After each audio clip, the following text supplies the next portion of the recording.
The Ringing Cedars, Book 1, Anastasia, Chapter 24, A Strange Girl. The summer before, our convoy ship had docked at one of the villages not far from these parts. We needed to buy bulk meat for the restaurant and spend some time in port. 60 kilometers further on, there would be a particularly dangerous section of the river, which meant our ship could not travel through there at night.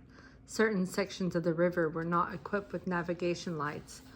So as not to waste our time, we began announcing over the outdoor loudspeaker system, as well as the local radio, that we were throwing a party that evening aboard our vessel. The sleek white ship standing at the dock, glistening with a huge array of lights and alive with music pouring forth from it, inevitably attracted young people from the village to such occasions. Indeed, on this particular evening, practically the entire local youth population could be seen making its way to the ship's gangplank. Upon coming aboard, like any first-time visitors, they immediately set out taking a look around the whole ship to see what they could see. After touring the main, middle, and upper decks, they ended up congregating on the restaurant and bar. The female contingent, as a rule, took to dancing, while the male half preferred drinking. The unusual circumstance of being on a ship, plus the music and alcohol, always engendered a state of excitement, occasionally making big trouble for the crew. Almost always there was not enough time, and the partygoers made a collective appeal to extend the festivities just a bit longer, say by half an hour, then more and more into the night. On this particular occasion, I was alone in my cabin. I could hear the music wafting up from the restaurant as I trying to make the modifications to the convoy's schedule for the remainder of the trip. All at once, I felt myself being stared at. I turned around and glimpsed her eyes on the other side of the window glass. That was nothing unusual. Visitors often liked looking in the ship's cabins. I got up and opened the window. She didn't go away. She continued looking at me with some embarrassment. I felt I wanted to do something for this woman standing alone on the deck just outside my cabin. I wondered why she wasn't dancing like the others. Perhaps she was somehow unhappy. I offered to show her around the ship, and she silently nodded. I took her all over the ship, showed her the main office, which frequently impressed visitors with its elegant appointments. The rug covering the floor, the soft leather furniture, the computers. I then invited her into my cabin, which consisted of a study-cum-sleeping quarters and a carpeted reception room equipped with a fine furniture, a TV, and VCR. I was probably most delighted at the time to impress a poor country girl with the achievements of our civilized world. I opened in front of her a box of candies, poured 2 glasses of champagne, thinking to add the finishing touches to the impression, put on a videotape of Vika Tizganova singing Love and Death. The videotape included a number of other songs performed by my favorite artist. She lightly touched the champagne glass to her lips, looking at me intently, and asked, "A challenge, eh?"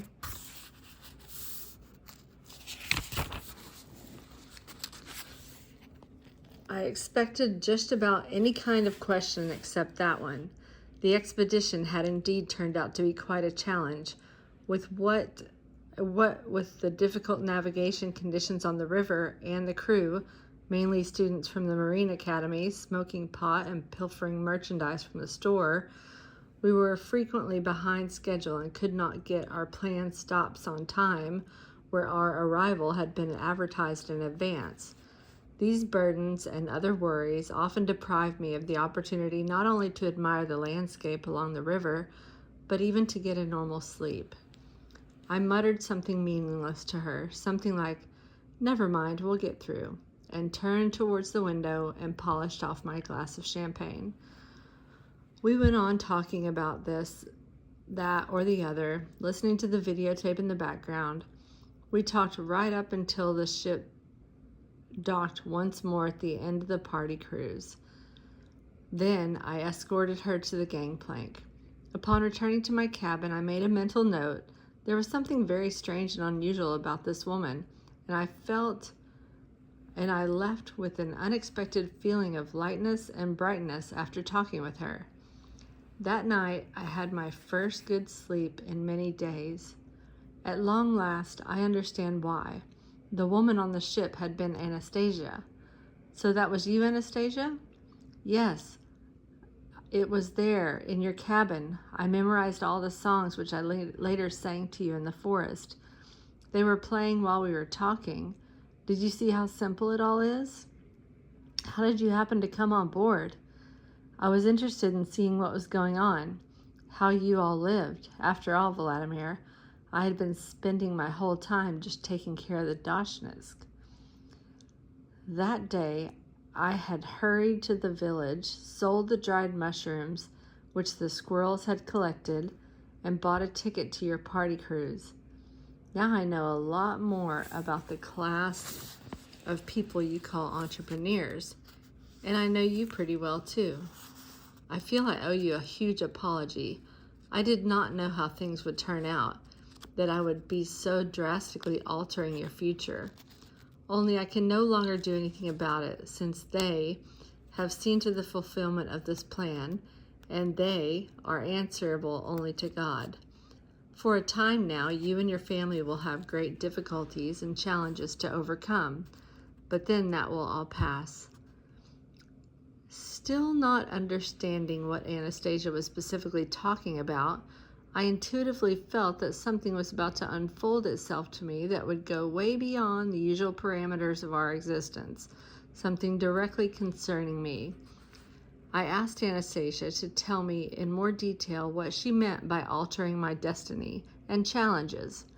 Listening to her at the time, I simply could not imagine how accurately her predictions would soon come to be realized in real life. She continued her recounting once more, bringing me back to events of the past year.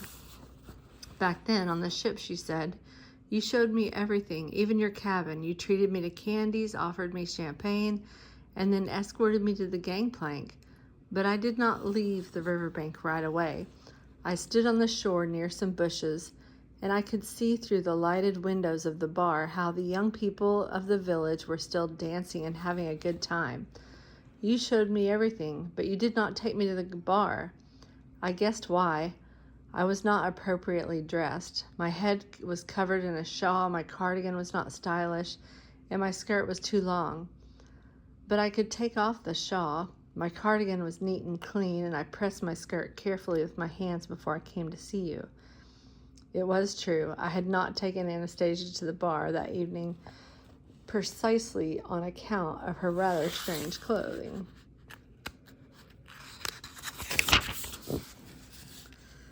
Beneath which, as it was now clear, this young girl had been hiding her remarkable beauty, something that immediately set her apart from everyone else. And I said to her, Anastasia, why would you have wanted to go to that bar? Do you mean that you would have gone dancing in there in your galoshes? Anyways, how would you know what dances young people do today? I was not wearing galoshes at the time. When I exchanged my mushrooms for money to buy tickets to your ship, I also bought a pair of shoes from the same woman. Granted, they were old shoes, and they were tight on me, but I cleaned them with grass. As for dancing, all I would need is one-time look, and that would be it. What a dancer I would be. You were, I suppose, offended at me that night? I was not offended. But if you had taken me to the bar, I do not know whether that would have been good or a bad move. But events might have turned out differently, and all this might not have happened. But I do not now regret the events that happened the way they did. So what happened? What happened the night that was so terrible? After you escorted me off the ship, you did not return right away to your cabin. First you dropped in to see the captain, then the two of you headed for the bar. For you, that was a normal thing to do. The moment you entered, you both made an impression on the public. The captain looked prim and proper in his uniform, and you were very elegant and gave the most respectable appearance. You were known to many of this village, the famous Menage, the owner of the convoy ships unique in these parts, and you fully realized that you were making an impression. You sat down at the table with three young country girls. They were all only 18 years old, just out of school. The waiters immediately brought champagne, candies, new wine glasses to your table, prettier than the ones that had been there before. You took one of these girls by the hand, you bent over and started whispering something in her ear. Compliments, I understand they are called. Then you danced with her several times and the conversation continued. The girl's eyes were radiant, as if she were in another world, a fairy tale world. You took the girl out on the deck and gave her a tour of the ship, just as you had me. You took her in the cabin and treated her to some champagne and candies, just like me. But there was something a little different in the way you behaved with this young girl. You were in a more cheerful mood. With me you were serious, even Morse. But with her you were cheerful.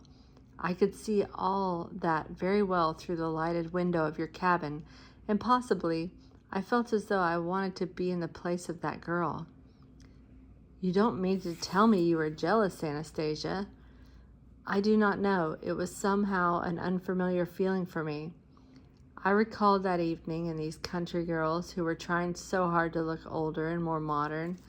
The next morning, Captain Shenenko and I once again had a laugh in their nighttime annex on the dock. The night before in my cabin, I had realized that this girl was in such a state that she was ready to go to any lengths, but I didn't have any thought about wanting to possess her. I told Anastasia about this, and she replied, "Still, you had stolen her heart. The two of you went on the deck. It was drizzling, and you threw your jacket over the girl's shoulder. Then you took her back to the bar." "What were you doing, Anastasia? Standing the whole time in the bushes in the rain?" "Oh, that was nothing. The drizzle was good and caressing. It only interfered with my view, and I didn't want my skirt and shawl to get wet. They were my mother's. My mother left them to me. But I was very lucky. I found a cellophane bag on the shore. I took off my skirt and shawl and put them in the bag and hid it under my cardigan. Anastasia, if you didn't go home and it started to rain, you could have come back to the ship. I could not have done that. You had already seen me off, and you had other concerns. Besides, everything was shutting down. When the party came to an end and the ship was due to depart, at the girl's request, especially the girl who was with you in your cabin, you delayed the departure. At that point, everything was in your power, including their hearts, and you were intoxicated with this power. The young people of the village were grateful to the girls, and the girls, too, felt imbued with a sense of power through you. They completely forgot about the young lads that were there with them in the bar, the guys they had been friends with in school. You and the captain escorted them to the gangplank. When you went back to the cabin, when you went back to your cabin, the captain went up slowly to the bridge, and then the signal sounded. The ship slowly, very slowly began to pull away from the dock. The girls you had danced with stood at the shore beside her girlfriends and the young people who had waited around to see the ship off. Her heart was beating so strongly, it was almost trying to leap out of her breast and fly away. Her thoughts and feelings were all mixed up. Behind her back could be seen the outlines of the village houses with their darkened windows, while in front of her, the sleek white steamship departing forever, illuminated with a host of lights, still abundantly pouring forth its music across the water, the nighttime riverbank. The sleek white ship was where you were, after saying so many marvelous things to her she had never heard before, so charming and alluring. And all of that was slowly distancing itself from her forever. She decided to do something in sight of everyone. She squeezed her fingers into a fist and began shouting desperately, "I love you, Vladimir." And she did it again. Did you hear her shouting? Yes, I replied. You could not help hearing her, and the members of your crew heard her too. Some of them went on the deck and began laughing at the girl. I did not want them to laugh at the girl. Then they stopped laughing, as if they had suddenly come to their senses. But you did not come out on deck.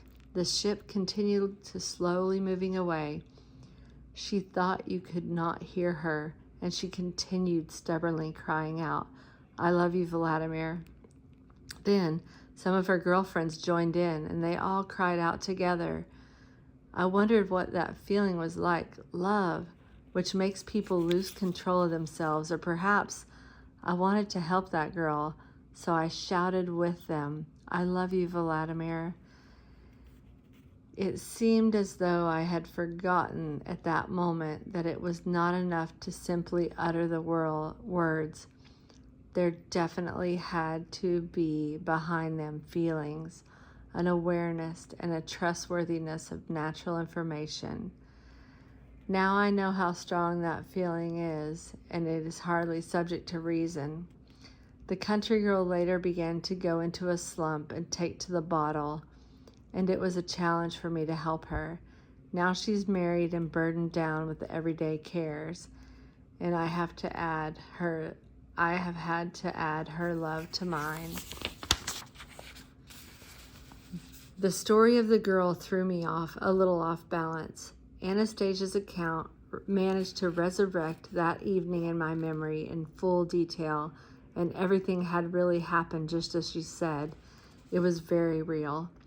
Anastasia's unique declaration of love did not make any impression on me. After seeing her lifestyle and getting to know how she looked at the world, I saw her more and more as some unreal personage, even though here she was sitting right beside me, and all I had to do was reach out my hand and touch her. A consciousness accustomed to judge things by other criteria could not accept her as an existing reality. And while at the beginning of our encounter, I had been attracted to her, she no longer aroused in me the emotions I once had. I asked, "So you think these new feelings appeared in you just by chance?" "They are desirable, they are important," replied Anastasia. "They are pleasant even, but I wanted you to love me too. I realized that once you got to know me and my world a little more closely, you would not be able to accept me as a normal person, as simply man.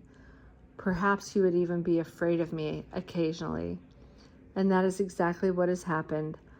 I myself am to blame. I have made many mistakes. I was anxious for some reason all the time. I was in a hurry, and I did not have the time to explain everything to you as I should. Perhaps it all just turned out silly, eh? Do I need to reform myself?" And with those words, her lips hinted a sad smile. She touched her breast with her hand, and at once I remembered what happened that morning when I was in the glade with Anastasia.